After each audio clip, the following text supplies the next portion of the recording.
香港傑出運動員選舉，小知識，大挑戰 Let's go！ 我哋今次嘅任務係就快揾市民答中5條同傑出運動員相關嘅選擇題。如果輸咗嘅話，就要接受大懲罰啦。3、2、1，好，有冇人答問題？有冇人答問題？一齊玩遊戲啊！第一條問題，香港傑出運動員選舉最早期每一屆共設有幾多個傑出運動員獎項嘅名額呢？ A 係10位 ，B 係6位，可以俾你個答案鏡頭睇下。B， 哇啱咗啊，叻仔啊！第二題咧就係歷屆舉辦香港傑出運動員頒獎典禮喺邊一度舉行得最多嘅次數嘅？好 ，A 係香港會議展覽中心 ，B 係香港大會堂。A 啱啊，叻仔！第三條，香港傑出運動員選舉自2000年由港協暨奧委會主辦以嚟，有1位運動員係當選過6次星中之星咁多喎，你會覺得係 A 黃金寶定係 B 李慧詩咧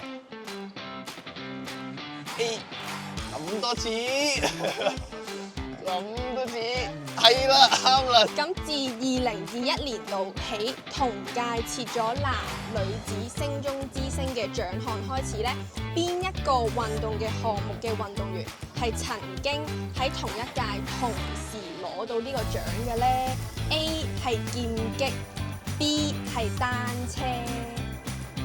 啱啊，劍擊叻女，啱啊！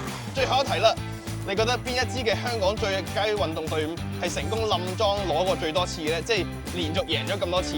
A 就係中國香港足球代表隊 ，B 就係中國香港男子7人欖球代表隊。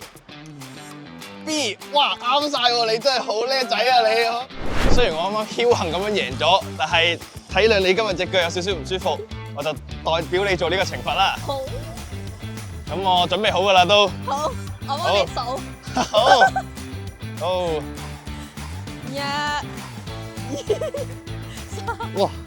9、10。哇 OK， 跟住行直線。哇！行直線。哇！真係暈暈地。哇！呢邊。OK， 夠啦。OK。